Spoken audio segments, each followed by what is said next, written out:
but there was like this crazy lightning storm looming in the distance.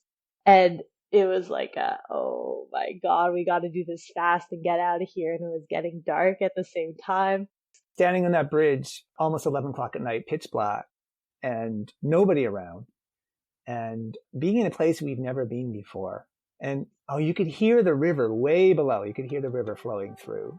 It's one of those moments that without doing a long distance bike touring trip, you wouldn't have that experience.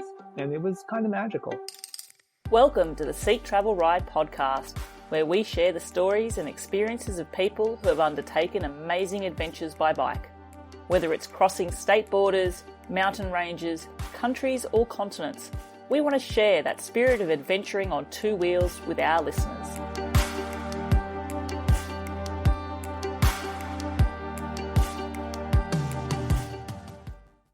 Hello, I'm your host, Bella Malloy, and I'm very excited to introduce my guests for today's episode of Seek Travel Ride, Viola and Jeff Baker. With their back wheels dipped firmly in the Pacific Ocean, this father-daughter duo set off from Bamfield on the west coast of Vancouver Island on a cross-country adventure of Canada. Just over 3 months later, they would reach Cape Spear, dipping their front wheels in the Atlantic Ocean at Kitty Vitty Harbour. Taking on a trip this big across a country so vast is sure to have stirred up the adventure pot. And to travel in this manner as a father-daughter team of two no doubt holds even more to this special experience. It should also be said that Viola and Jeff were bicycle touring with a sense of purpose as they raised funds for the Alzheimer's Society of Canada during this trip. I'm really looking forward to learning more about this adventure and hearing about their shared memories and experiences that Viola and Jeff made together all along the way. Viola and Jeff, welcome to the show. Thanks, Bella. We're so grateful to be here. Yeah, very nice to be here. Thank you. I must say, for both of you, it's not the first time I've had the absolute pleasure of interviewing a two-person team, people who've undertaken a tour together, but you are the first father-daughter team.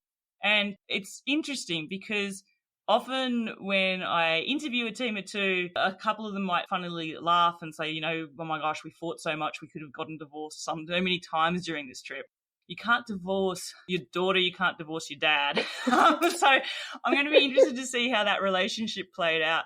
But a question which I start my show with, and I ask this of all my guests, is, do you remember the very first bike you ever rode? So, Jeff, I'm going to ask the question first to you. Tell me about your very first bike. My first bike was a tricycle. And it had blocks on the pedals because it was a hand-me-down from my brother. I must have been 6 years old, 5 or 6, and it was too big for me. So my father strapped wooden blocks on the pedals so I could reach the pedals. But my first bike that really belonged to me, that was new, I remember that very well. It was one of those, we called it banana seat bikes because it was a bike it was the 70s, and it had the long banana seat and the raised handlebars way up here. And I always remember the bike was purple. It was just a single speed with the, pedaling backwards to brake. But boy, did I have fun on that bike, and I still have scars on my knees to prove it. I love a good bike scar story, but I love the banana seat bike. No one's mentioned that feature on their first bike before. Surely I've got people who've had one. What about you, Viola? Can you remember your first bike? Tell me all about it. Yeah, my first bike was a pink Barbie-themed bike, probably from Canadian Tire. And I first learned to ride it when I was about 6 years old. I remember it having like sparkly pink streamers on the side. And my dad actually taught me how to ride the bikes. It's quite fitting on the Toronto Islands. And yeah. Viola, when you were learning, did you start off with training wheels, or were you there, Jeff, sort of shadowing behind? Yeah, there were training wheels on it. And then, it was like my very first time riding it. So I remember specifically my dad being there. And I remember the pavement was super bumpy and cracked. I don't think it was a very good road. It's very distinct in my memory. I still remember the first time that my father took the training wheels off my bike. And I'll always remember that moment of freedom, of being able to pedal a bike without training wheels and the exhilaration of that. And I remember when Viola had that moment too. So we finally took the training wheels off and off she went. And it was like it was a great moment to be able to share that with my daughter. The shared memories that you've both created on this trip and the shared experiences, what you were saying there, Jeff, remembering that feeling of freedom, to have that shared freedom now move forward with that feeling that you're giving your daughter through that as well. That is so, so cool. Like, Viola, do you remember the memory then, Viola, of when the training wheels were off and like just setting off? I think I'm mixing up the memories in my mind because I think what I'm talking about on the Toronto Island is the memory itself of the train wheels coming off. That would make sense because I remember my dad like being there with me and I was like, yeah, learning how to balance on the bike for the first time.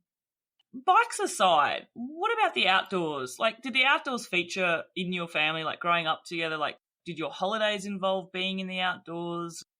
Well, outdoors has always been important to me. And as a child, we often went on hikes. We would camp, and I just fell in love with camping right away. I just loved sleeping in a tent, and I still do.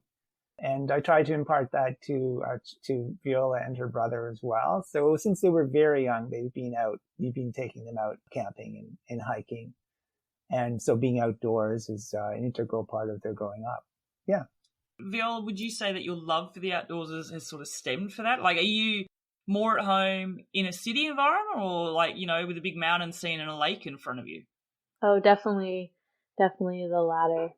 Yeah, I think for me it was, yeah, I'm so grateful to my dad and my mom and to kind of get us camping from a very young age.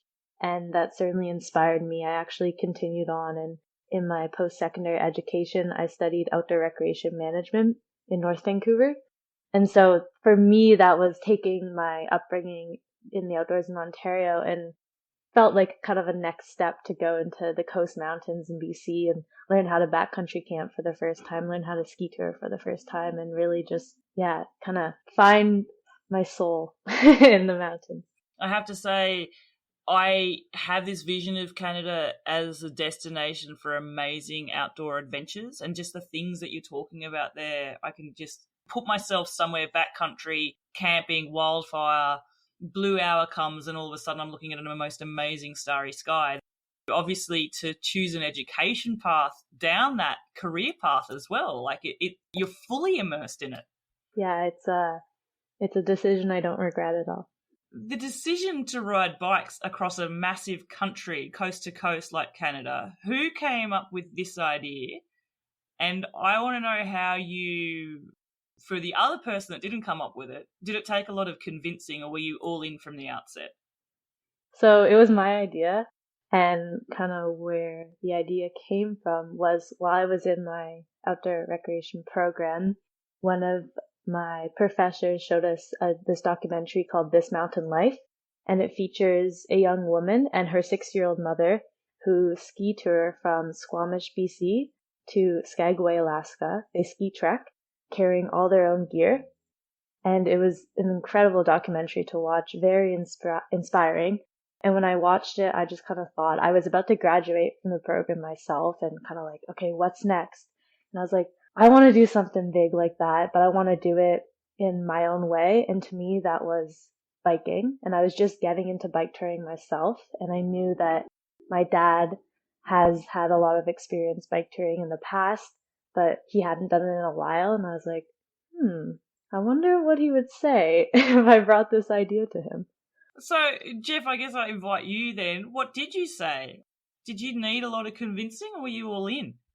I needed zero convincing because I remember Viola said to me, she said, Dad, do you want to bike across Canada with me? I thought to myself, I'm going to be 60 next year. She's 22. This opportunity will never happen again, most likely. It's probably never going to come up. So right away, I was like, yeah, we've got to make this happen somehow. We were fortunate we had a lot of time to prep. So because we were planning last year to go this summer, so that helped a lot. But no, I was all in right away.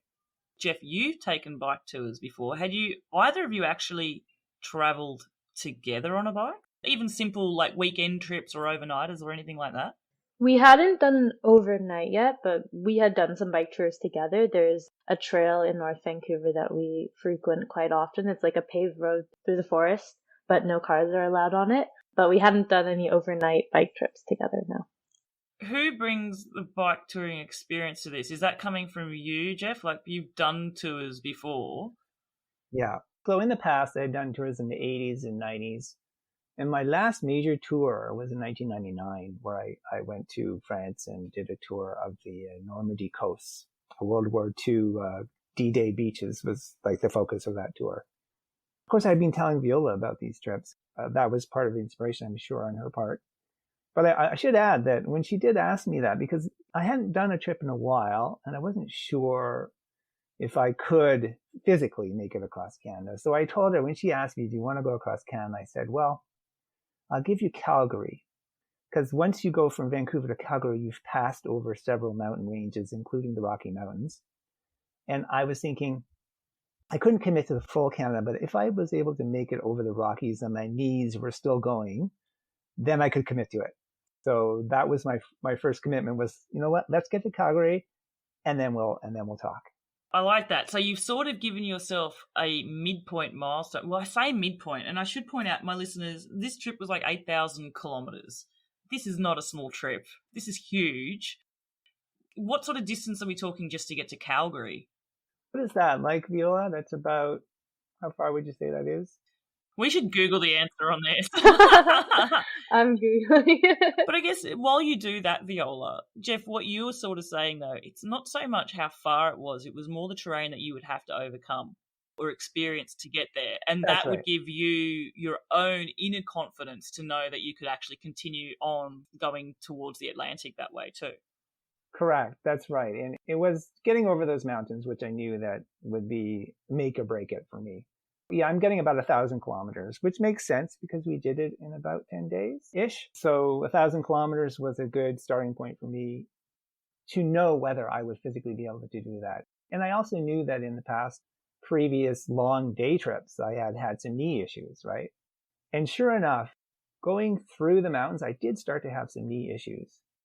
And I remember thinking and talking to Viola and saying, you know, I'm not sure I'm going to be able to do this. I might be flying back to Vancouver from Calgary. And then I found a way to get through that, which was by standing up on my pedals. Whenever I started to feel a little tweak in my knee, I would stand on the pedals, and that worked. Standing up on the pedals worked for me. And I have a standard touring bike with the drop handlebars, but the stem I have on my bike is raised up a bit. It's like, I think it's a 35-degree angle. So the handlebars are fairly high up, which I did for this trip so I would have less pressure on my neck and shoulders. And I found that standing on the pedals with the higher handlebar was a really good way, not only to change the way the angles of my knees were working to alleviate that pain, but also took the pressure off my shoulders and elbows and off my bum, right? Take the pressure off. I ended up using that technique quite a lot through the trip.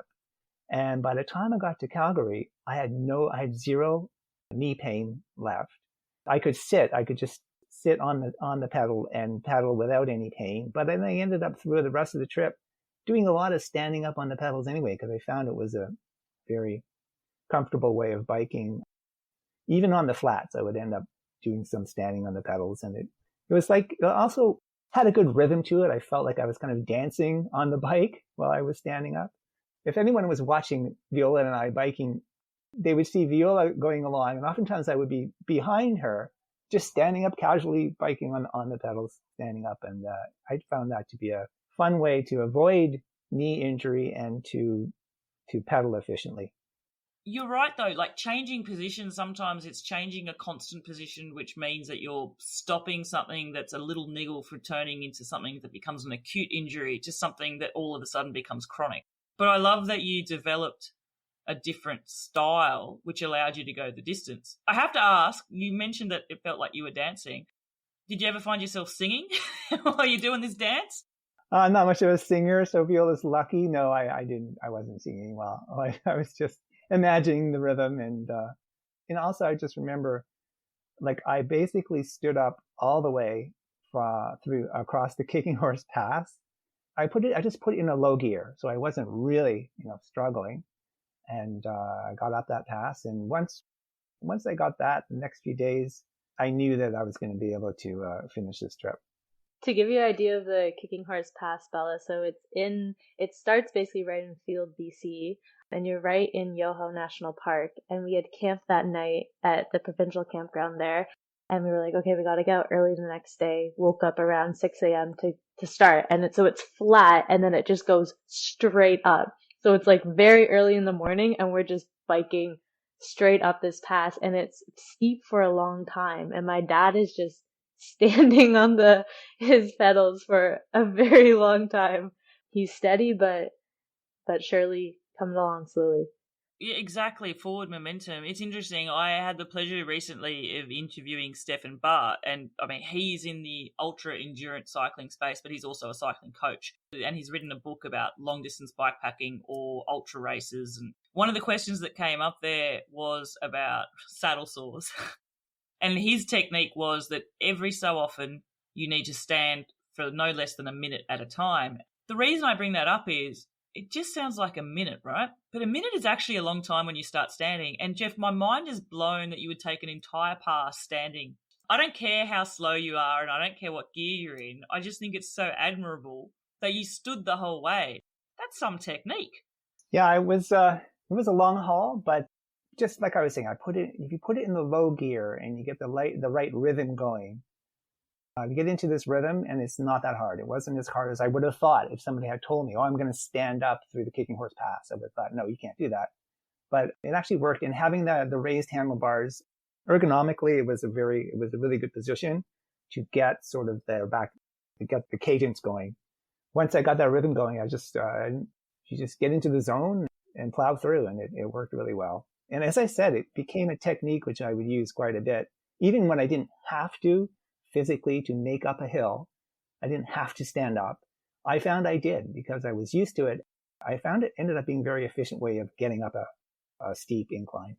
What about you, Viola? And how did you find taking to the climbs? Did you find you were a natural climber? Like, obviously climbs aren't effortless for anyone, but were you looking at them looming on a horizon, looking forward to them with excitement, or were they making you a little bit nervous with anticipation there?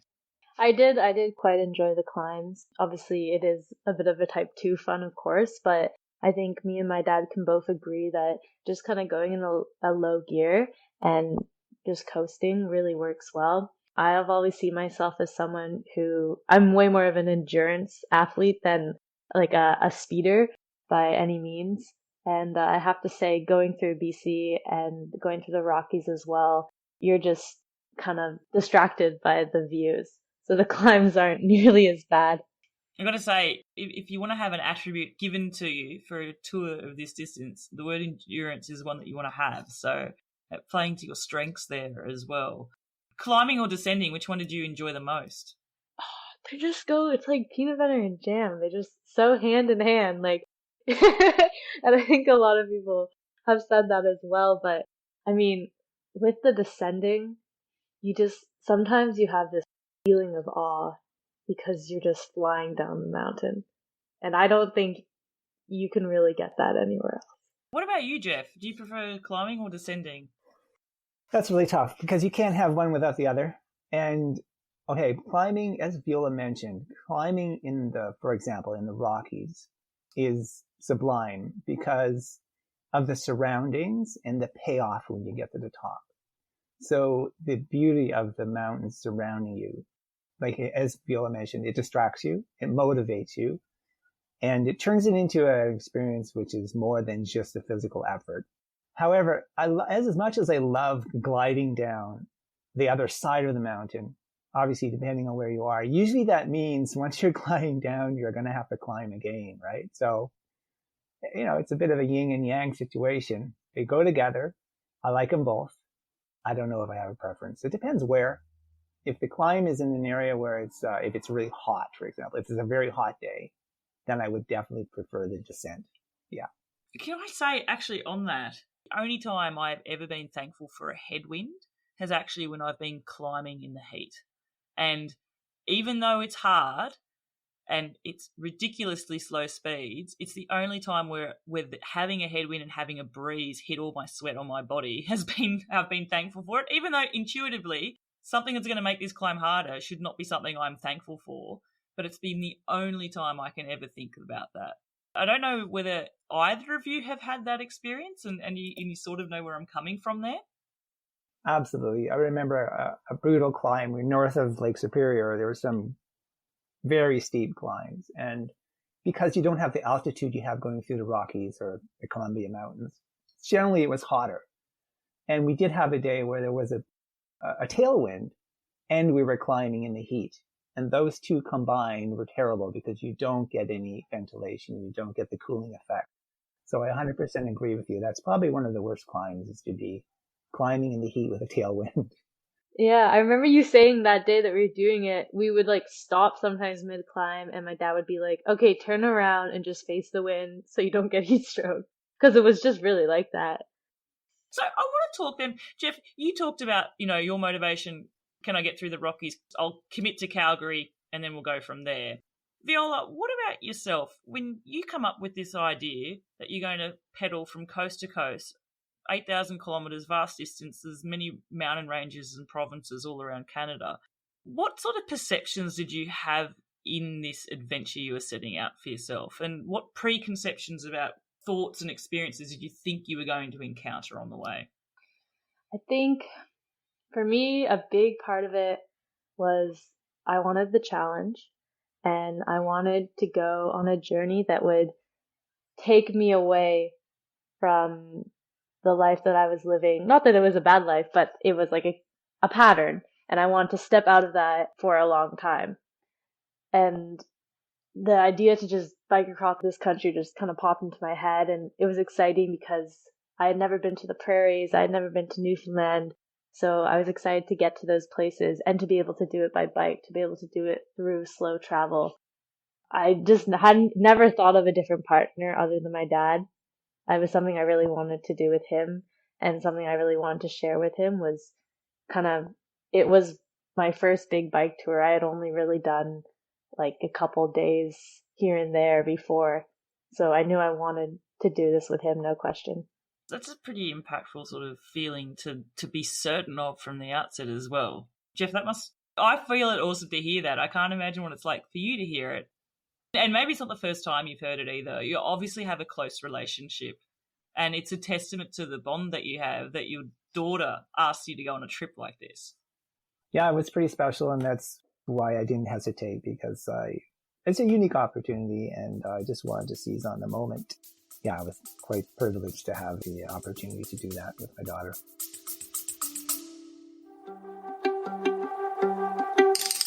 Hello, listeners. It's Bella here, host of the show. Now, one of the things I love about podcasting is knowing that when I press record, while the session may just be me and my guests, I know that that conversation is really being heard by many thousands of people all around the world. With every episode I release, I always consider you to be an integral part of each interview I conduct and the show that I produce. From conducting my research to asking those interview questions to editing and releasing each episode, all of this done with you, the listener, in my mind. It's because of this that I really value being able to hear directly from you so that I can continue to enhance your podcast listening experience. What I am seeking from you now is your input into a survey that I have put together. And I appreciate the time you're taking to just go to that survey. I've linked it in the show notes and have you share your thoughts with me here. It's just a few short questions to just see what you value about the show, what you look forward to the most, and also maybe how you see the future of the show as well. Once again, thank you for being an integral part of the Seek Travel Ride community. Now, let's get back to the show. Well, one more thing I just wanted to add was I love the idea that you could have everything you need on your bike, and that kind of being forced to be minimalistic and really choose what you have to take because it all adds up was very attractive to me, that idea. And so like at the very beginning, I honestly just couldn't quite wait to start going. And I think from the start, I don't know, I always said like there's just no way to fully prepare. You can do as much as you can, but it's such a huge undertaking and it's such a huge country that I knew that I would be going into a lot of scenarios where it was more just act in the moment. I guess complementing what puts you in a state of thriving as well. You know within yourself, you identified at the outset that being in the outdoors, immersed in nature, is what puts you in your happy place. And I imagine, Jeff, you're similar that way. I must say, before I press record, I often get the joy of deep diving into my guests' adventures. Well, Jeff, when I came across your Instagram, what occurred to me and what really spoke to me was your photography skills. So photography is a passion of mine. And so I can see clearly with what you're posting that it's a passion of yours as well. Did a beautiful camera make the packing bag for your tour here? And then did you have a lot of those moments where you were not on the pedals but behind a lens? It's interesting because I debated bringing I have a DSLR, and I was thinking, do I bring this? It's heavy. Ultimately, I decided not to because it's not what the trip was about. The trip was about getting it done, about really covering the terrain, and I didn't need that extra weight. And I knew that I would be fiddling more if I had that camera with me. As it was, especially going through the mountains, I did stop quite a bit. And Viola can testify to that I tested her patience.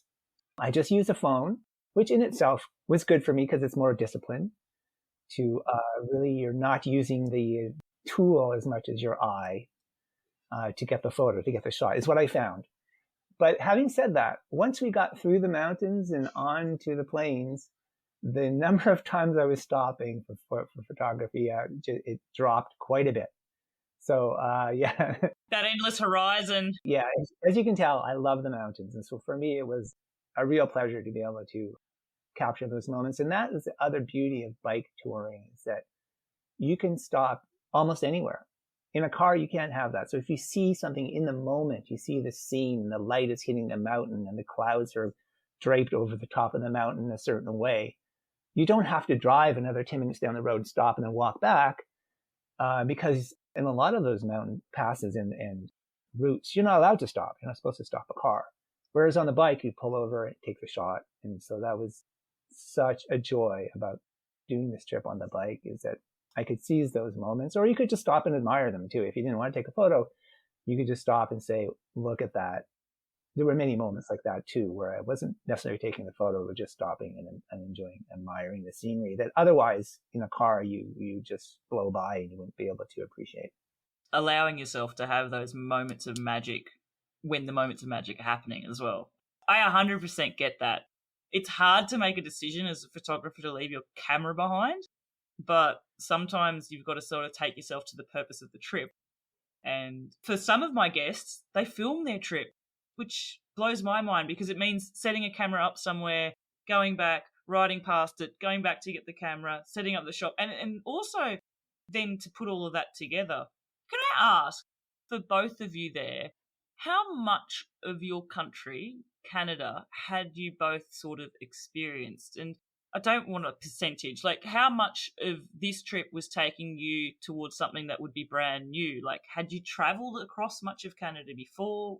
Was a lot of this going to be a brand new setting for you? How much of this was unknown? Well, for me, I had never been to Saskatchewan or Manitoba, so those were two whole provinces, and also Newfoundland as well. So that was super awesome. And I hadn't been to PEI since I was very young. And also for Quebec. Quebec was really surprising to me because I'd been to Montreal and Quebec City, but we got to follow the St. Lawrence and go kind of all the way in eastern Quebec. And that was beautiful and amazing and so wonderful to experience for the first time all on a bike. Yeah, wow. What about you, Jeff? That's a good question. And I had driven the entire country because when we were living in Toronto, we often would go to Nova Scotia for summer breaks, for the holidays. So I've driven from Toronto to Nova Scotia several times. And I've driven from Toronto the other way to Vancouver a couple of times. So yeah, I've crossed the country, but that's in a car. And in a bike, it is such a different experience. It almost doesn't count. And also, it was also always drove from east to west when I did drive. And we were biking from west to east, which is a different perspective as well. But again, on the bike, it is such a different experience. It's really hard to compare. Yeah. the way you experience it on such a different level, a slower level, much more visceral. And so it's really hard to compare the two. It is, and it's that slower level that which allows for the immersion as well. It was interesting. I was recently catching up with some of my guests, Stevie and Tom Tisson, and they did a huge trip through Europe as well, bikepacking. So not pannier laden, but still, regardless, they're loaded up going from country to country. And one of the anecdotes that Stevie shared that she had noticed since the end of her trip was that getting back in a car in Germany and going on like the autobahns, which are unlimited in speed, she just felt bizarre to be in a place being able to travel through the landscape so fast. It really solidified to her as well that being on a bike was where she felt most comfortable. And it is just a total different experience. Another one of my guests, Mackenzie Barney, she said it so beautifully for me. And she's phenomenal. Mackenzie, you're amazing. She's actually on a film tour at the moment through the States. She cycled the world at her film tour at the moment. But one of the things that she said was that when you're on a bike, you're out there. When you're in a car, you have the choice of when you pull the window up or down. You're behind, you're in your little cocoon. You choose when you want to interact with anyone or do anything. But you're on a bike, you're in there, and you experience everything. I really love that as well. It's just full immersion. So these bikes then, what sort of bikes did you take for this setup? We've talked a bit about yours, Jeff, but Viola, what was your trusty steed? I rode a Trek 520 Grando. Another Trek 520? Yeah. I know there's been a couple on the show. Between it, a Surly, and a Kona Sutra, I think they're the bikes of choice at the moment. So Yes, and I often say that bike now, she has a spirit of her own. I ride it, I commute to work on it currently, but when I bought that bike, it changed my life, and I don't just mean to sound corny saying that, it absolutely did. It was the first real bike that I had, and I mean something that I was like, whoa, I can go places on this. And both of our bikes were so lucky, they really held up through so much. And we both had Schwalbe marathon tires on our bikes. Yeah, another cycle touring like staple right there, right? Absolutely, that was a very good purchase.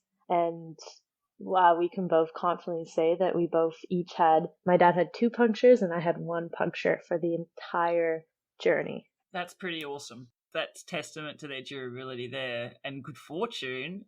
Jeff, quickly, what is your bike? It's a Mountain Equipment Co-op bike. It's a Cote. I still have my touring bike from my last tour in 1999, and I had been intending to upgrade it and fix it up, and I had actually started doing that, and then I started adding up the cost, how much it would cost me to upgrade that bike with STI shifters and fixing up the brake pads and replacing the chain, and the drivetrain had to be replaced. And after doing all of that, this MEC bike came on sale, and I just went for it, and I'm so glad I did, because it has, it's a more modern bike. It turned out to be a very good purchase. It really stood the test of 8,000 kilometers, and it's still going. And as Viola said, now that bike for me has a spirit of its own, and it has all that experience I've shared with it. And it's more than a bike now. It is part of my outdoor equipment, that I can get out there and trust. I have done, I did a couple of day trips on it since then, and it's like, your old friend who you can rely on. I will mention, on the journey, the bikes they became so much more. I mean, everything happened on the bike, and like a huge spectrum of emotions were felt. For me personally, there were many tears, many moments of just insane happiness, or some low moments as well. I even took a doctor's appointment on the bike. I talked to friends for endless hours. It really reached a new level for me traveling on the bike, and I'm sure my dad can agree with that as well. I had this as a question I was thinking of asking you towards the end of the show, but it just feels appropriate to ask you both now. Do you see yourselves taking future trips? Yeah, I absolutely do. I definitely have a couple of trips in mind, and just can't wait to get back out there. I'm currently in the mindset of money saving right now, but definitely those thoughts are keeping me going.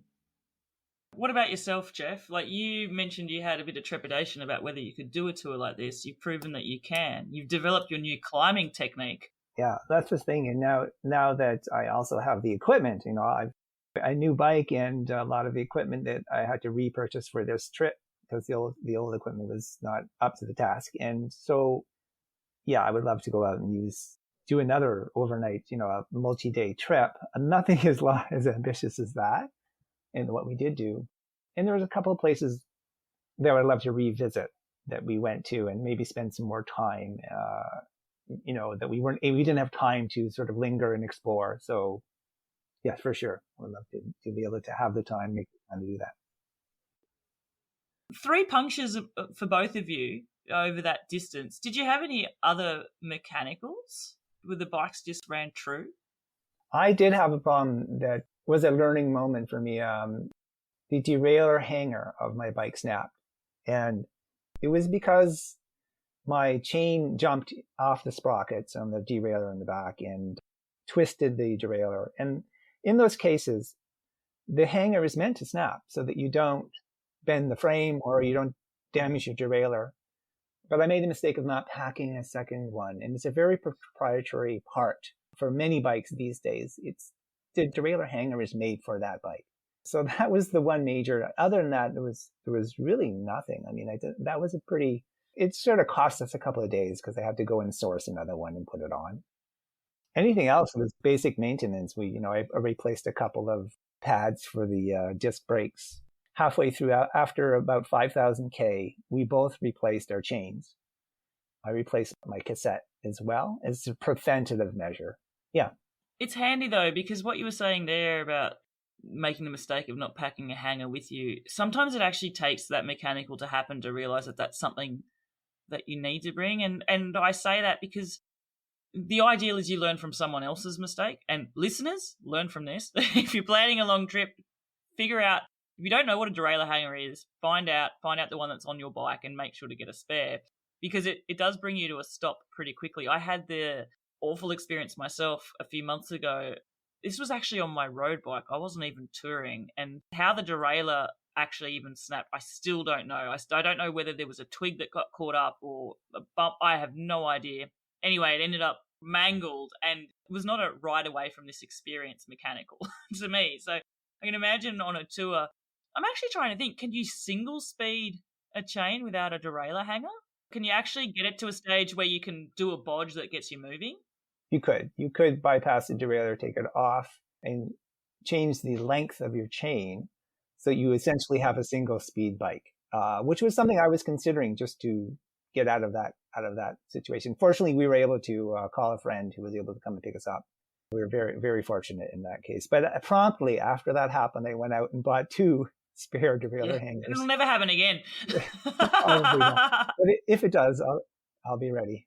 Yeah, it's like an insurance thing. So, Viola, is that something that you now would travel with? Like, did you also get a spare derailleur hanger too at that point? Well, he kind of bought 2, so I was like, okay, we're pretty good. But should never assume. It won't work on your bike, though. Exactly. So, yeah, that's something. I didn't get one in that moment, but that is something I definitely will travel with now. Yeah, and I also wanted to mention both times that we were repairing our tires when we had the puncture were pretty interesting moments. For me, basically my puncture was actually one of like the little like tiny minuscule pieces of metal that come off of like big hauler trucks. Those little shards of wire. Oh. Yeah, so it would just like for a little while there we would just patch the inner tube and it would just like have a very slow deflate. But then at one point we were just outside of Moose Jaw, Saskatchewan, so that's near Regina, and it was just getting to the point where we were like, oh no. And we couldn't keep pumping it up and we had to like stop in the middle of the road to patch it. But there was like this crazy lightning storm looming in the distance. And it was like, oh my God, we got to do this fast and get out of here. And it was getting dark at the same time. And it's super flat in the prairie. So you can see like 10 kilometers behind you. Like those are some big lightning strikes. And luckily we got it patched up quickly. It was like fight or flight mode was engaged, and we were going really fast. Like, I want to say that we held a steady, it was like 25 kilometers an hour on 90-pound touring bikes. Those speeds are awesome. I always think when your bike's loaded, if you're doing anything over 16 or 17 k's an hour, that's amazing. If you hit 20, it's like, wow, that was a really good day. 25, awesome.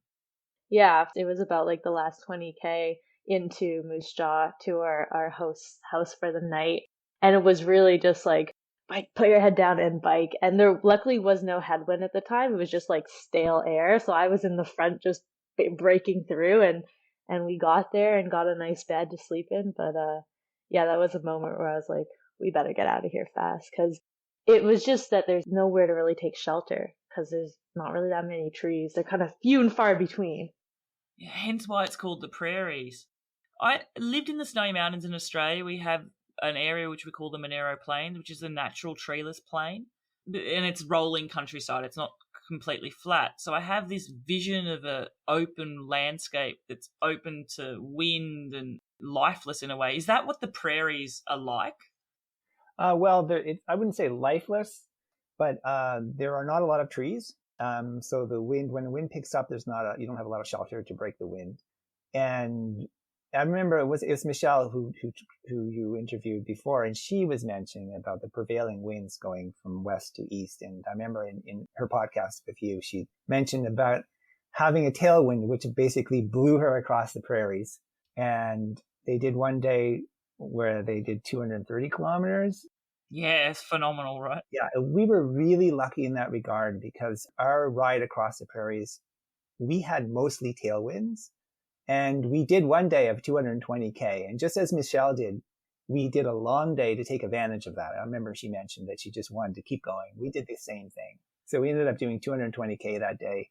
We had another day on the prairies with a tailwind that was 177, another one that was 160. So we were extremely lucky in that regard, because I would not want to have to bike against a headwind on the prairies. That would indeed be a soul destroying experience, I think. I think you just have to stop and wait it out in that case. I remember on one of those days when we had the tailwind, you could see another bicycle tourist on the other side of the Trans-Canada Highway, and it was just, oh, you poor thing. Like, he was too far from earshot to say anything, but it was just like this moment of, oh man, that really sucks. Yeah, they had their head down.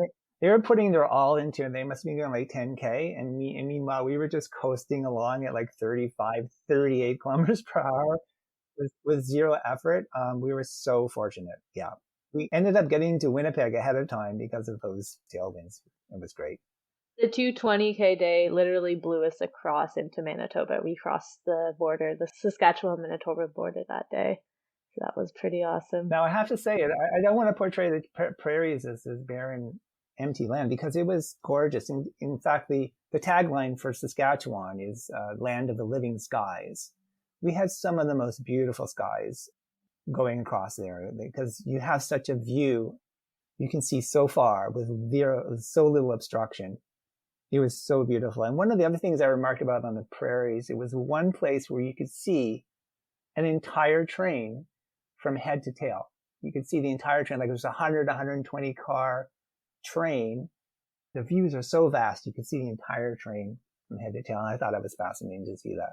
I must say, it's something like when I was talking about the Monero Plains there back in Australia, it's the one thing that I always loved about it.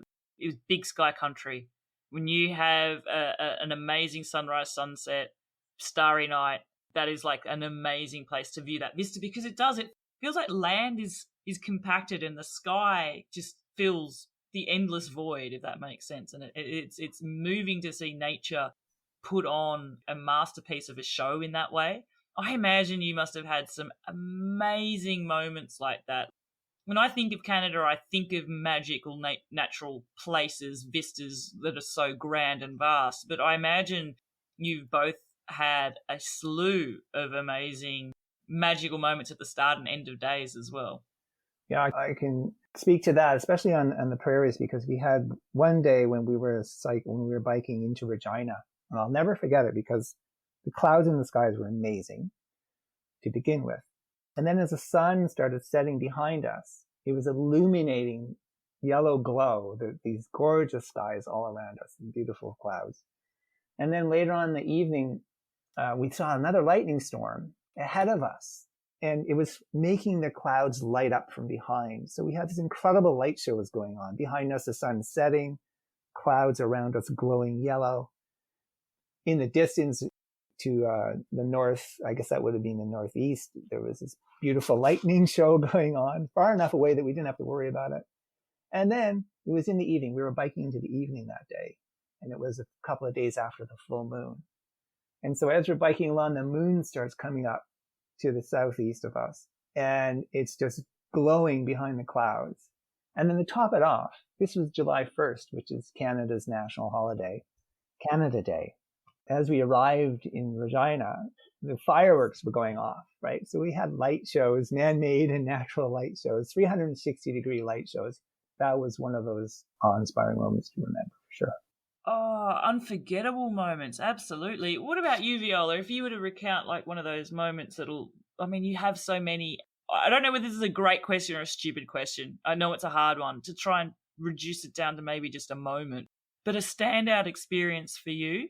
That is a really hard question.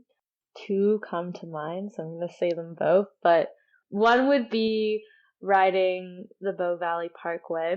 It is a paved road that goes from Lake Louise to Banff in Alberta. And we were lucky to get there during the time when it was closed off to cars. So it was just cyclists during June and July. That was incredible because the couple days beforehand, we had been riding a bit slow. And then when we got onto the parkway, I just kind of went and this, like, something inside me unlocked. And I remember there was a couple of like road cyclists that were kind of up in front of us. And I was like, okay, I'm going to see if I can keep up with them. And like, I wasn't like right on their back wheel, but I was going pretty close behind them and it just felt so good. And around every corner was like another view of like these amazing giants just rising up from the ground, the Rocky Mountains. So that was something that stands in my mind quite prominent.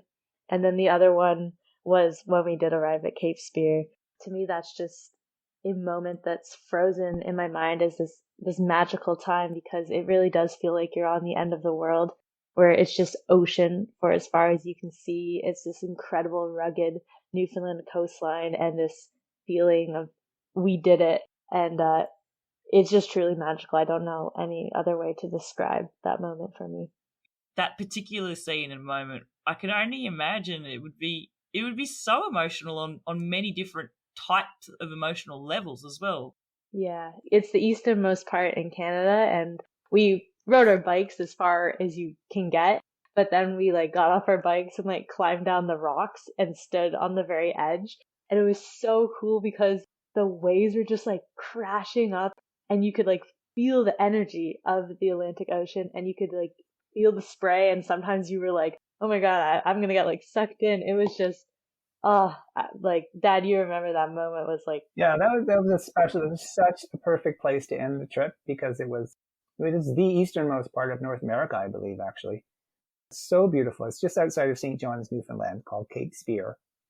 As Viola said, we rode our bikes there and then leaned our bikes up against the railing and then walked down onto the rocks to face the ocean and the power of the waves. It was a great moment to finish everything. And I have a great video too of Viola as she arrived at that spot. She throws her bike down and just jumps for joy and is yelling, "Yay! We rode our bikes across Canada!" So it was nice to have the video of that. It's pretty funny because there's people around just kind of looking like, "Oh wow, like what's happening here?" It also isn't the easiest spot to get to by bike. It's quite a hilly ride, very like up and down. And so it always ends on a climb. You have this vision of the coast. The most easterly point should be like where the land just peters out, but it's up a climb. I love that. It's up and down, and then we rode back into St. John's after. Like we had finished it all, and we're like, okay, back on the bike. And I mean, I don't want to jump to the end because there's still so much in the middle to drill into. You utilized warm showers on this journey, which I imagine means that you were able to meet and build relationships with some amazing people in the broader bicycle community as well. Can you share a little bit of your insights from those experiences for me? Yeah, I was really impressed and surprised at how generous and welcoming the warm shower hosts were. I did not expect that because I actually had not heard of warm showers before this trip. I expected, okay, well, it's a situation where people will let you use the backyard to set up your tent, and then you can use your facilities, so showers and washroom.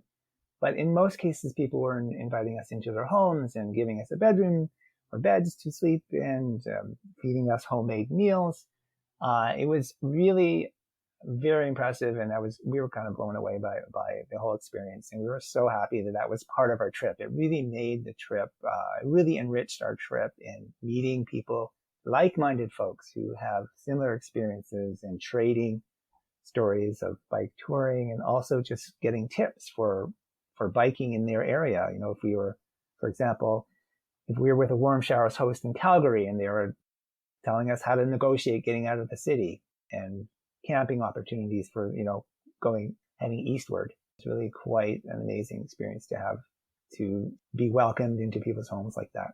And I guess also it comes with it the opportunities to get excited from their travels as well. Much like me being the host of this show, I get to listen to stories of people who've taken adventures and get energized by that. And I imagine a lot of the warm shower hosts, they either have a passion for bicycle touring or people traveling in this way, or they've done it themselves and hence are giving back. I'd love to know if there was a way that you could reach out and find out of the percentage of warm showers hosts, how many of them have stayed in warm showers places and hence have become warm showers hosts themselves, because I'm sure that's got to be part of it too. That overwhelming generosity comes from that experience through empathy. Only because you've lived it do you know what it's like, so you can give that back to someone as well. Part of the premise of warm showers hosting is that if you're going to be hosted, you're expected to, at some time in the future, to host somebody else. And I would say the vast majority of people who are hosting have been hosted or received similar kind of accommodations in the past. And like you were saying, it was a great feeling of community too, to have to connect with people across Canada who have bike touring experience, bike touring, bike packing, similar, just to have people, like-minded folks who you could connect with on that level is fabulous. Yeah, and people who get it straight away. You don't have to explain what you're doing to them. They're excited by it, but you don't have to explain your reasons because they just get it. Yeah, exactly. Yeah, so important. I want to speak for the both of us when I say that we are immensely thankful for the people that hosted us on our journey through warm showers. And if any of our hosts listen to this podcast, just thank you. We can't say it enough. It changed our trip. It wouldn't have been the same without it. It made it so much better. And we are so excited to be the hosts ourselves and kind of see the other side of the warm showers community. I love it. I love it. Actually, this is a shout out to people who are listening to the show. If you are a warm showers host, I really encourage you to get in touch with me. A podcast with a host would be a different type of story, and that would be something that I would be thrilled to do. So get in touch, send me an email. My email address is podcast@seektravelride.com, and yeah, let's see. And actually, even regardless of that, if you were one of the people that hosted Viola and Jeff, get in touch as well. I want to hear your side of the story.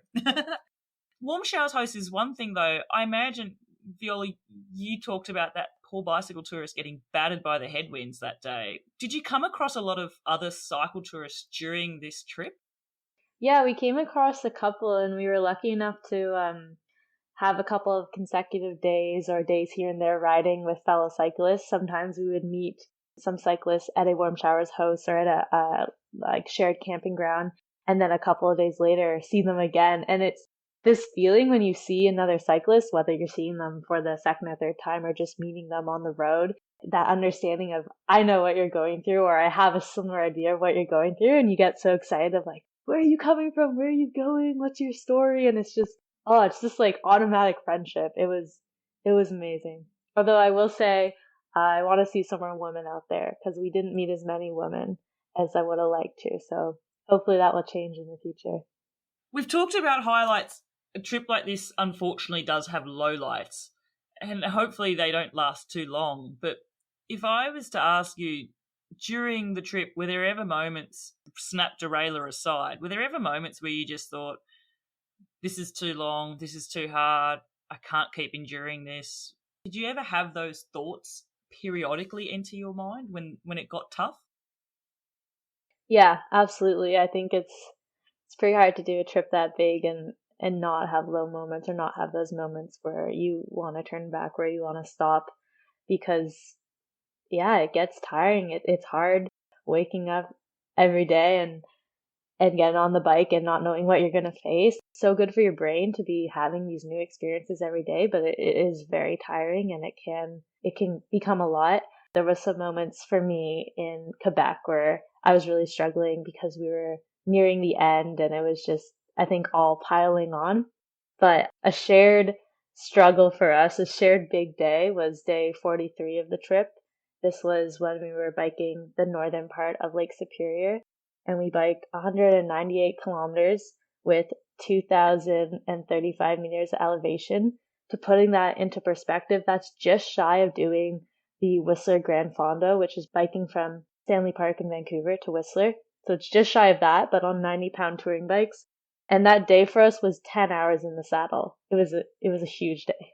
There's moments on a day like that. I'm just going to go through the questions as I'm thinking of them. So, Viola, did you know it was going to be as big a day as it was beforehand? Yeah, we did. We collectively decided in the morning that we wanted to do that.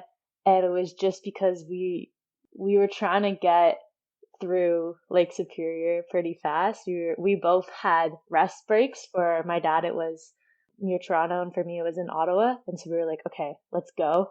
And that we just chose that as our camping spot. And it wasn't like it's all or nothing, but we're like, let's see if we can do it. It was a challenge to us. And so then when you know what's up ahead, do you get moments through the day where you almost psych yourself out? Like you almost feel like it's too big a challenge?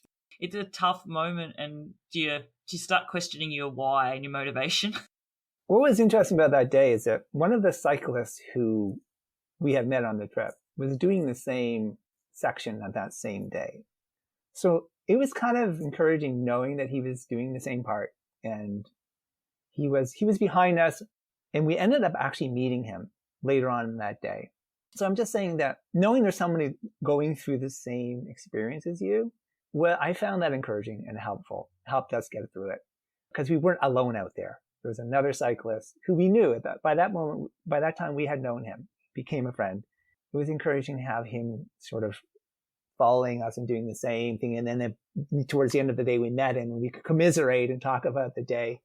But in the end, after that day was done, all said and done, looking back at it, I wouldn't have it any other way. I mean, we arrived really late that night. We were cycling in the dark.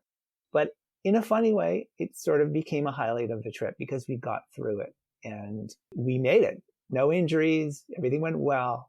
So looking back, I kind of feel I wouldn't change a thing. It was an accomplishment. The road too that we were taking as we were cycling in the dark was pretty isolating. There wasn't really anything around. We were going to a campground that night, and we were super lucky with the daylight because it was northern Ontario, and I have a photo and it's 10:35 and it's dusk outside, which is so cool. And there's this one moment I remember where we were cycling with our headlamps on at this point, and it was really dark, and all of a sudden we realized that we're on a bridge and we're like looking over top of this giant valley. And so there's just so much space beneath us, but you can't even fully make it out.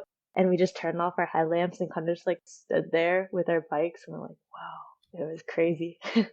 It draws on the fact that in the moment you're aware that you're doing something that you want to just stop and take in as well. Like that there's something that's not the normal is happening, and you want to actually stop and be in that to really feel and understand it as well. That's what I'm picking up from what you're saying to me. Yeah, standing on that bridge, almost 11 o'clock at night, pitch black, and nobody around, and being in a place we've never been before. And you could hear the river way below. You could hear the river flowing through. It's one of those moments that without doing a long distance bike touring trip, you wouldn't have that experience. And it was kind of magical. It was really nice. And it was towards the end of our huge day. So we knew we were almost there. It was one of, as I was saying, I wouldn't change a thing about that day. It ended up being, it was quite an accomplishment, and there were some pretty magical moments. There's one other low moment that I would like to mention though, and that can be summed up by 4 words. Okay. mosquitoes of northern Ontario. Oh my goodness, no. We ended up in a campground. The mosquitoes were the worst I'd ever seen. And Viola can tell you a bit about what we had to do to get through that. It's pretty, yeah. So this is it's called Vermilion Bay. It was the worst mosquitoes of our trip.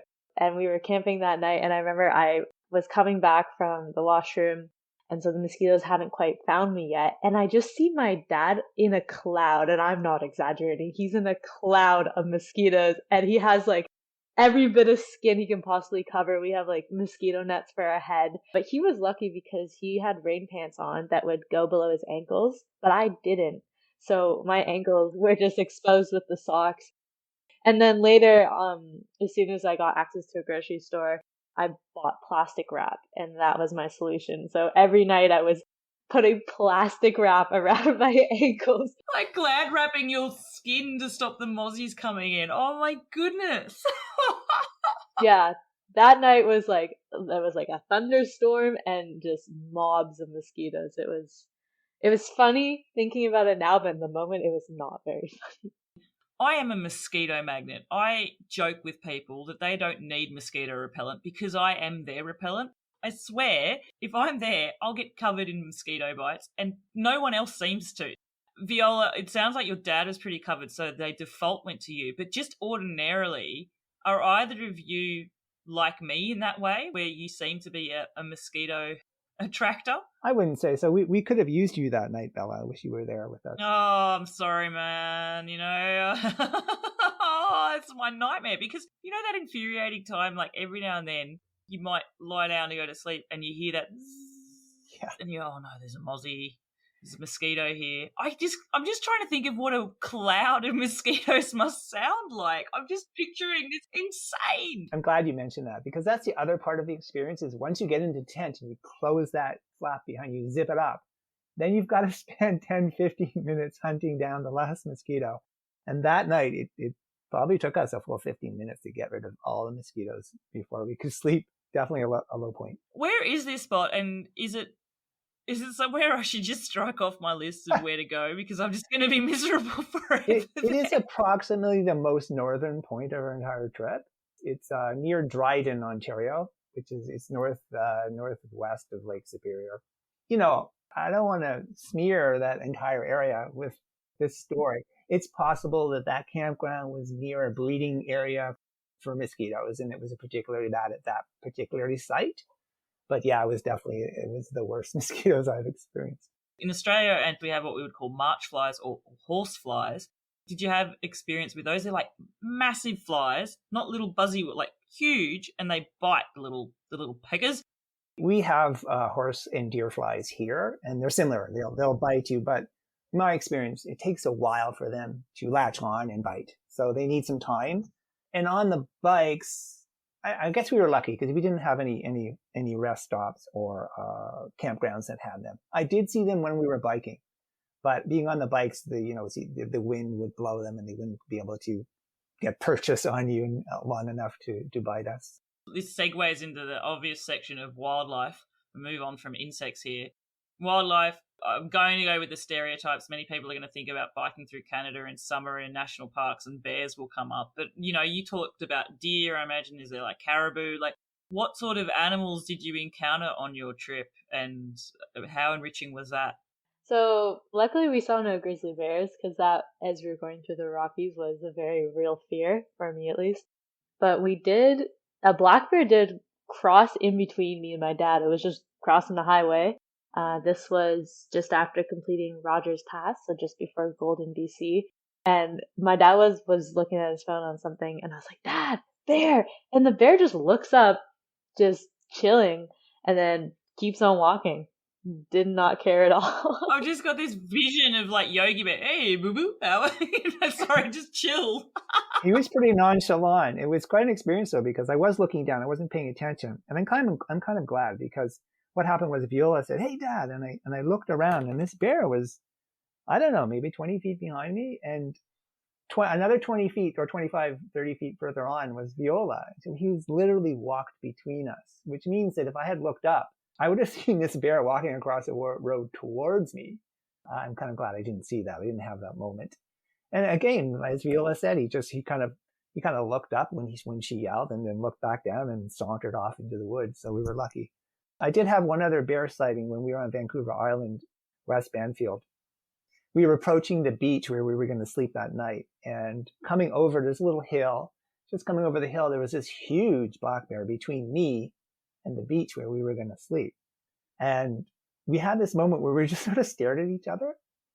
And then I know that when you see a bear, you're supposed to be calm and sort of make yourself look bigger. So I started doing it. I just started raising my arms. And as soon as I did that, he raced off into the woods. He just took off, thankfully. But we had to sleep on the beach that night, knowing that there was a humongous black bear not too far away. So we were very careful to do a good bear hang with all our food, cooking equipment, tying the material high up in a tree, far away from where we're camping, and everything worked out. I've seen this recently, actually. There's a YouTube channel. I can't think of who they are, but they're currently bicycle touring. But they were in bear country, and yeah, they were sort of going into the details about that sort of thing. And I think they had like a special bear bag, like it was made out of Kevlar.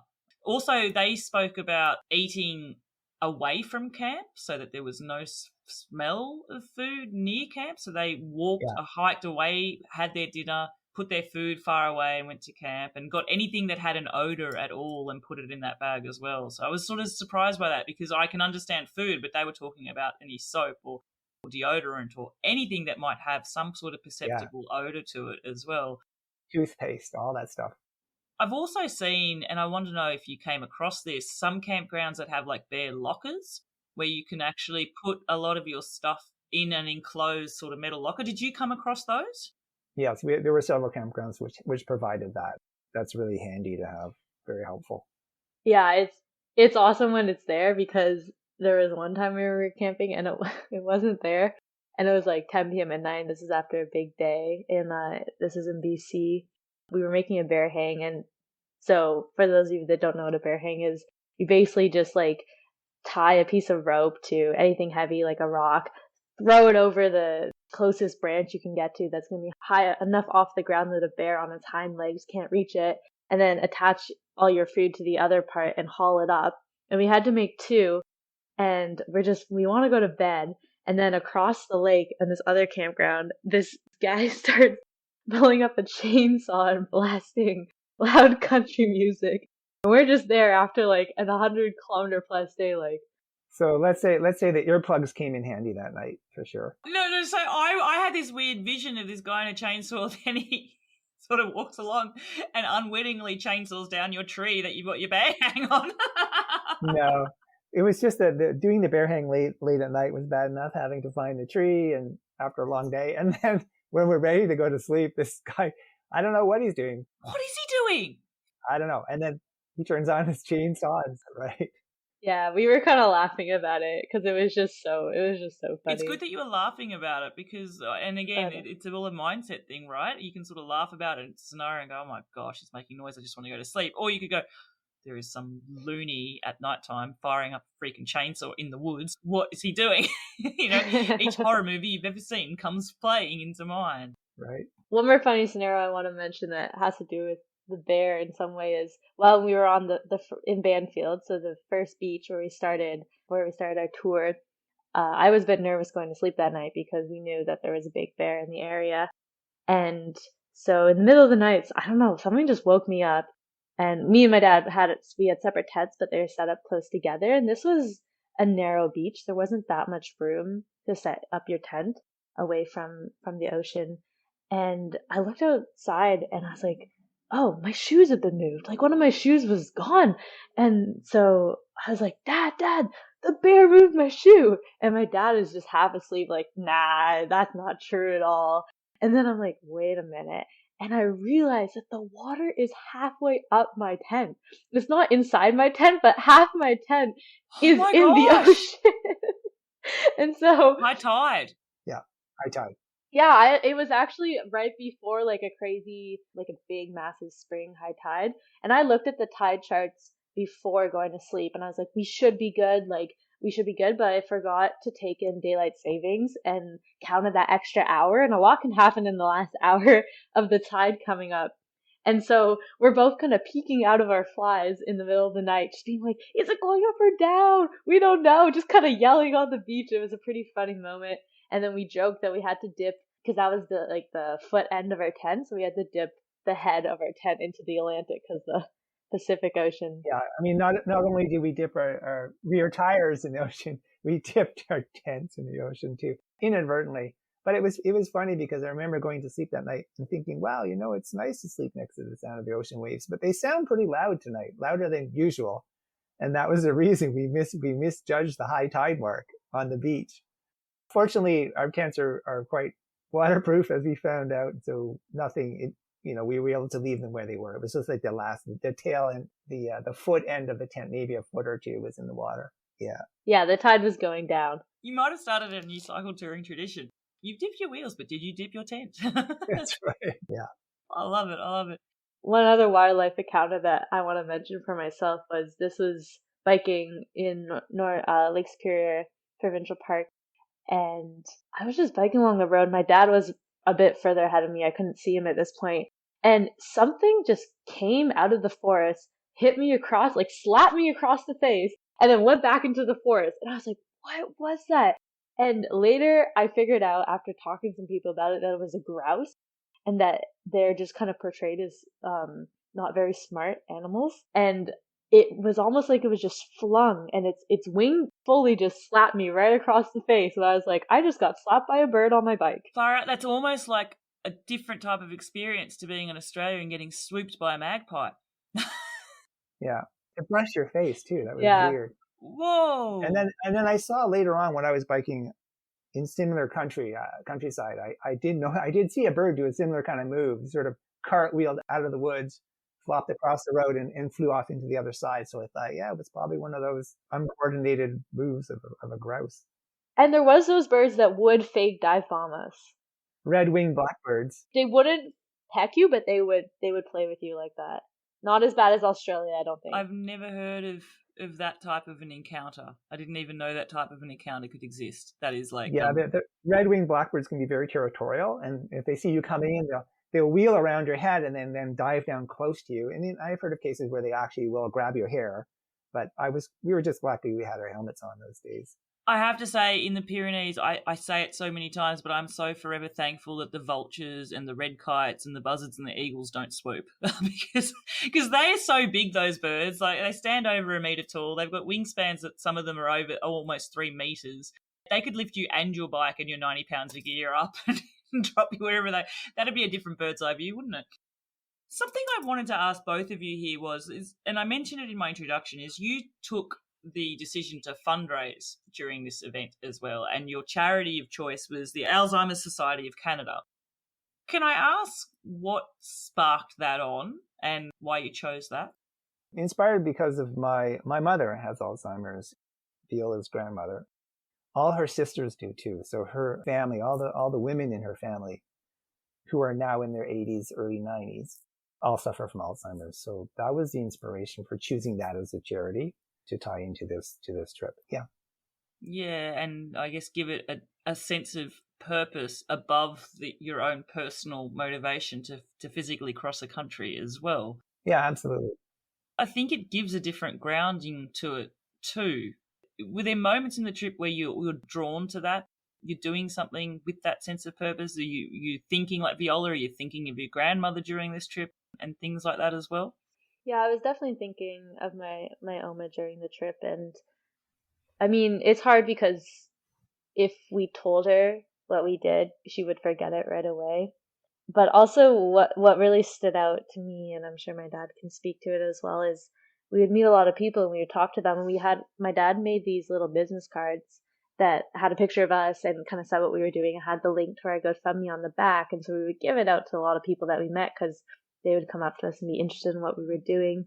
And so many people spoke about their personal stories and their personal battles with Alzheimer's, whether it was a family member or someone they knew. And some people got quite emotional with it. And it was really something to make connections with absolute strangers, know that you were reaching people across Canada in that way. That was unexpected connection that we made with many people who would in turn tell us about the stories of Alzheimer's within their families. just reinforcing the importance of the activities of an organization like the Alzheimer's Society, because there are so many people affected by this. Yeah, and your fundraiser was specifically to help provide extra funds for research as well. Yes, it's research and support, that is what the Alzheimer's Society of Canada does.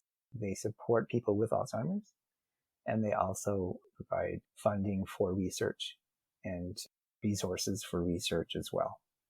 And is your fundraiser still open? Am I able to provide a link to your GoFundMe in our show notes? Absolutely. It's ongoing. And so what we're doing is we are recapping our trip on our Facebook and Instagram pages. We're posting photos of our trip looking back. And ultimately, I'm going to put together a photo book, which we will sell as part of the fundraiser as well.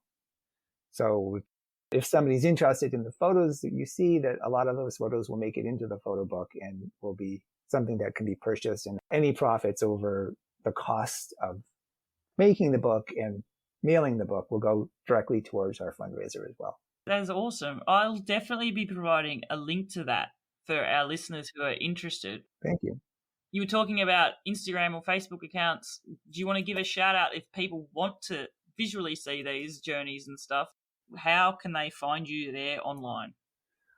Well, it's my personal Facebook account. I think it's Jeff B. Baker 1. And again, I just want to emphasize that people can follow us without necessarily needing to donate. If they're interested in seeing our story and contacting us and having a conversation or a connection that way, they can do that too. So Instagram, Facebook. Viola and I both have Facebook and Instagram pages, and we're posting up recaps and photographs of our trip on there.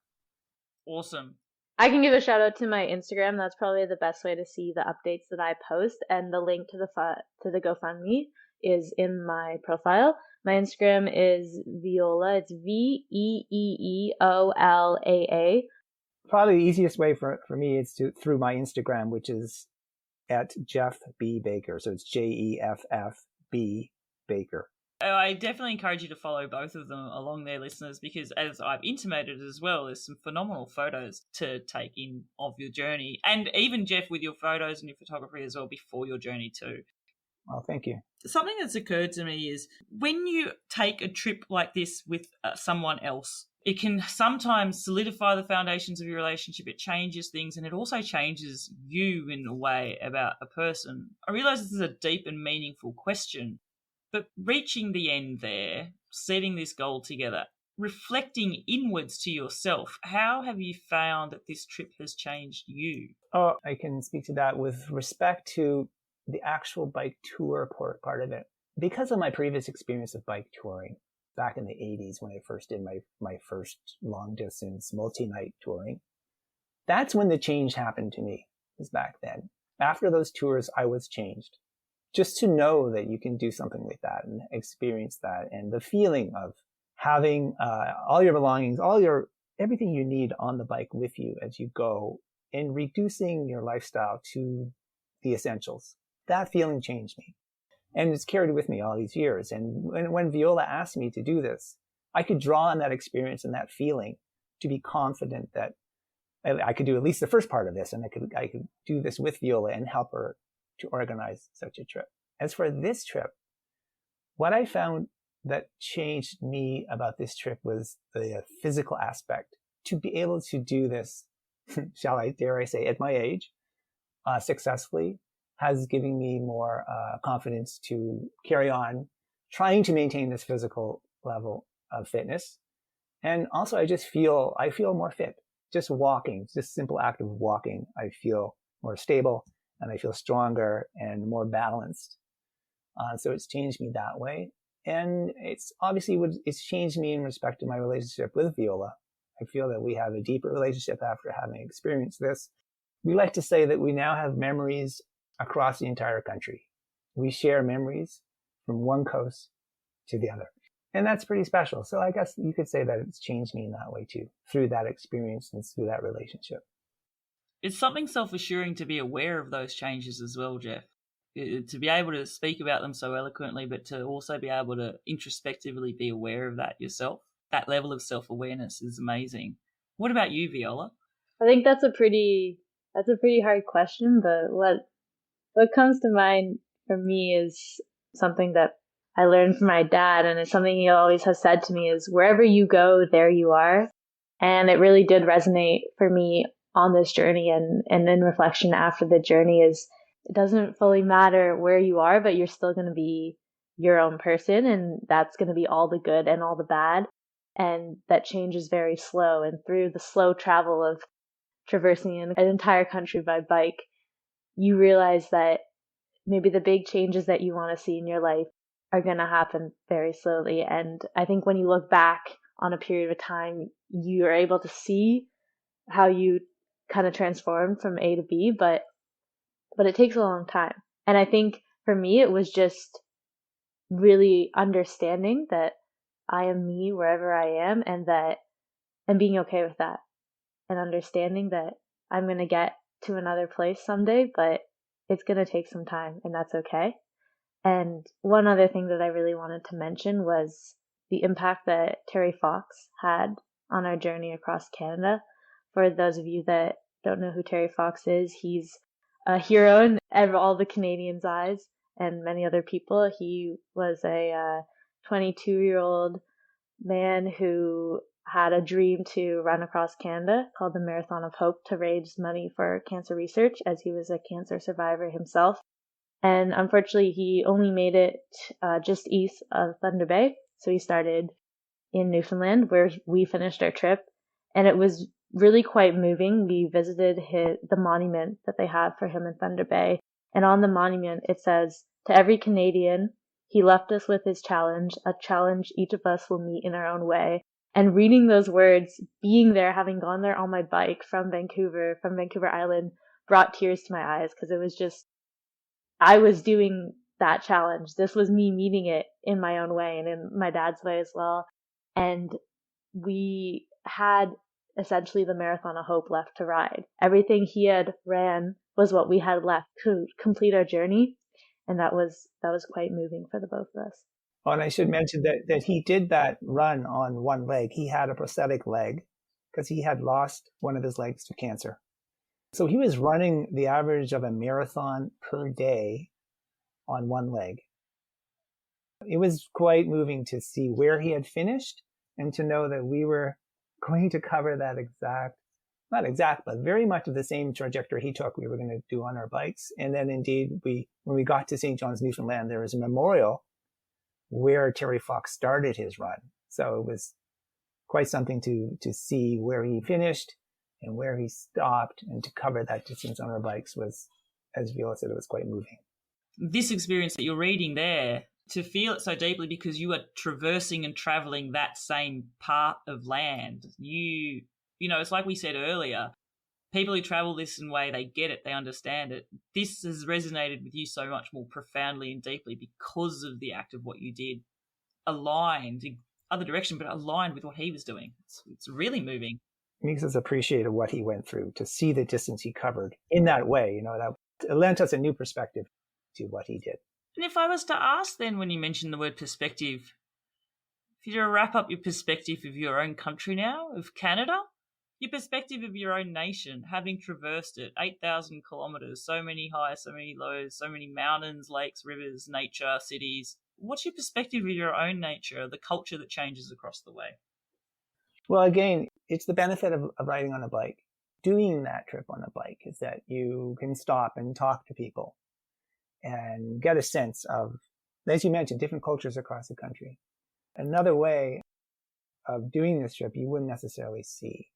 So yeah, and as I mentioned to Viola, it's like I said, we now have these memories right across the country. So the geography, now I'm a lot more familiar with the changes of geography across the country as we go across. Again, on a bike, you witness that at a much more granular level than you would in a car, for sure, or flying across the country or taking a train. In terms of geography, in terms of talking to people in different parts of the country, in terms of experience the change in the culture and the language as you go through Quebec. That was a big part of it too. We spent a few nights in Montreal because we both have experience in Montreal before, and it was wonderful to sort of immerse ourselves in the culture of Montreal. And then hearing the different accents as we progress through Quebec, the different accents of French. And as we progress into New Brunswick and hear the different Acadian accents of French too. That was fascinating. To hear those different, even from maybe from one section of New Brunswick to another, you would hear the language changing, right? Because we're on a bike and we're going slowly and we're talking to people in these different communities or overhearing them talking in different communities. So yeah, that's one aspect of answering that question. That's a very good question, Bella. Thank you. What about you, Viola? Thinking about my perspective of Canada on our bike, I really was the perspective of southern Canada, because if you look at a map, there's so much of Canada that is in the north and is less populated that we didn't get to travel through, and that is much harder to travel through. That is something worth mentioning. And also that we traveled across many traditional unceded territories of Indigenous communities. And I think that is very important to mention that in this podcast as well, but also that we were able to, really immerse ourselves in that and experience, just many different communities, including many Indigenous communities. And I remember there was one bridge that we crossed where it was spray painted in huge letters. It just said, "This is Indian land," taking back that term, taking back the land. And so that was definitely something that was not missed at all on our journey across Canada. It's an eye-opener into things that we can have our blinkers on for lack of a better word, in our day-to-day own lives. Like we talk about, the changes of a landscape or something like that, but also there's the connections and the cultural connections that change over such a vast distance too. I recently recorded an episode with a guest here in Australia, Emma Williams, and she has an Indigenous connection to the land as well. And we spoke about that with Australia's connection with Indigenous communities and First Nations people, and just how there's so much culture there to learn about and to educate ourselves on as well. And I imagine Canada is similar in that way. And I imagine coming through and being able to immerse yourself in that and try and absorb even just a minute amount of that across this trip would have been something that you both now can reflect back on as well. Yeah. A country of memories, as my dad says. Yeah. I think these are easy questions, but maybe they're not. If you were to both have to pick a song to be the soundtrack to your trip across Canada, this place, a country of memories, a song that would sum up your trip, you can pick a song each, because I imagine that you both have different music tastes. What song would you pick? So you go first, Viola. The song for me would be Evergreen by Richie Mitch and the Coal Miners. When I listen to that song, I think about arriving at Cape Spear, and I can just be transported back to that time. Okay, and Jeff? I have an instrumental piece which I really like, and I attached to this experience. It's called Dot, D-O-T, by Chili Gonzalez. It's an instrumental piano piece, and I just like the way it moves. It sort of moves along, and I can relate to the rhythm of it as the wheels of my bike are turning. It just sort of, the rhythm of it sort of just meshes in with moving along on a bicycle. I love that. So the basis of this question is I'm making a Seek Travel Ride playlist, and it's a song from each of my guests. So I'll be releasing it soon. And what I love about it is an eclectic mix, because everyone has a different reason for picking why. And some people, it's a song that makes them happy, that they listen to when they arrive at a destination. Some ones, it's just the words resonate. I love that both of you have picked a song for different reasons, and I just love where this music list is going. So it'll be cool to think that perhaps this playlist will be in the ears of people taking on adventures to come as well, which is cool. All right, last two questions. You know what these are. One day, you're given the choice. You're going to either choose to ride perpetually up an endless climb, or you could face an endless headwind. Which one would you pick? You go first, Jeff. If it was a really hot day and I had a tailwind, I would not want to be climbing up a steep mountain climb in those conditions. But I would say, generally speaking, I would take the climb. Overall, I would definitely take the climb because of the views you get, assuming that you get some views as a payoff to all the effort of climbing. I like that you've used elements of what we've discussed already into quantifying your answer there as well, as to why you would choose the climb. And if there's a tailwind on a hot day, no, you're going for the headwind. Yeah. I do love that. What about you, Viola? Which one are you going to choose? An endless hill climb or an endless headwind? I would choose the endless hill climb. Yeah, absolutely. Yeah, you just get into it and it becomes a meditation. But the headwind, in my mind, is not as meditative. I wonder whether there's any mindful trick that we can do that when we're facing just a mind-destroying headwind, that we can go into some sort of meditative state, putting all this effort to move slower. I don't know, because there is a rhythm and a focus that has to be had to keep propelling yourself forward in those type of headwinds too. But okay, 2 hill climb lovers there. I'm putting you down still for the hill climb, Jeff. Yeah. Okay, final question. You are only going to be having to ride your bike for 4 hours on a day, but you could choose to ride these 4 hours on your own or 4 hours in the company of other people. And when I ask this question of people who cycle to it together, it doesn't necessarily mean the other person has to be who you toured with. You can choose whoever. What would your choice be, alone or with others? You go, Viola.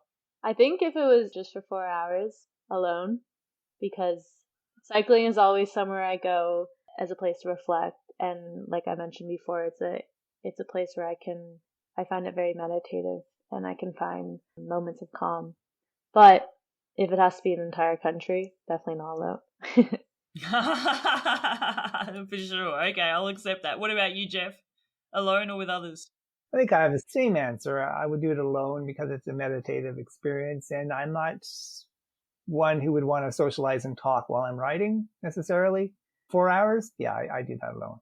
But not an entire, just as Viola said, not an entire country. I could never do that alone. No, you definitely need a partner on that type of a journey to lift your spirits and get you through some of those tough moments, help you soundboard solutions to the problems you didn't know you were going to be facing and having to solve before you set off as well. Viola and Jeff, it has been an absolute pleasure. I have been fully immersed in your experiences and your stories that have come from this amazing adventure that you've taken. Bikes all the way across Canada, 8,000 kilometres, with your wheels and tent dipped in the Pacific and the Atlantic. Thank you both so much for sharing your story and experiences with our listeners here on Seek Travel Ride. Well, thank you for having us. It's great. Thank you, Bella. It's been such a pleasure. I really enjoyed hearing both Jeff and Viola recount their experiences of travelling there across Canada. It was really uplifting and evident to me that this team of two, father and daughter, were made to travel on a bicycle in this way. They've built some amazing shared experiences and memories, from Jeff first teaching Viola to ride her bike so many years ago now, to being able to look at a map of Canada, put their finger on a place and say, hey, do you remember that? What an absolutely mega trip. And I'm really appreciative of being able to share their story. If you're enjoying the show, please make sure that you are following it in your podcast player app. That allows you to be notified when these new episodes drop each and every week.